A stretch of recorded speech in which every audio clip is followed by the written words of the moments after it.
Մոտ 1200 Wi-Fi սարքավորում Արմաթ ինժեներական լաբորատորիաներին։ Beeline ընկերությունը ԻՏԶՄ խնդրանքով Արմաթ լաբորատորիաներին տրամադրել է D-Link տեսակի Wi-Fi սարքեր, որոնք այլևս չեն օգտագործում։ Հենց այդ տեսակի սարքերից երեխաները կկարողանան ռոբոտներ կամ լրացուցիչ աքսեսուարներ պատրաստել։ Սարքավորումների մեծ մասն աշխատող է, նույնիսկ բոլորովին նոր։ Սրանից կարելի է շատ լավ նույն զոդման կայան սարքել, պրոֆեսիոնալ զոդման կայան, որովհետև իր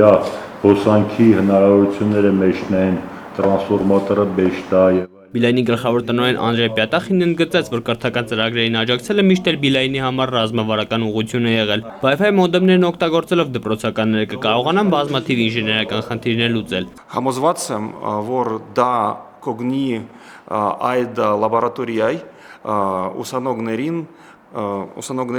զարգացնել իրենց խնդությունները եւ փոխել կյանքը դեպի լավը։ ԻՏԶՄ գործադիր տնօրեն Կարեն Վարդանյանն ընդգծեց, որ նմանատիպ նվիրատվությունների շնորհիվ խուսափում են հավելյալ ծախսերից։ Խնայված գումարն էլ ներդնում նոր լաբորատորիաների կառուցման մեջ։ Հայաստանում նվիրատվություն անելը մի փոքր բարդ գործընթաց է, նշեց Կարեն Վարդանյանը։ Օրենսդրական որոշակի փոփոխությունների դեպքում կկարողանան ավելի շատ նվիրատվություն ստանալ, ինչն էլ կօգնի լաբորատորիաների արագ զարգացմանը։ Աղվան Ասոյան, Արսեն Հարությունյան, Ժամ լրատվական։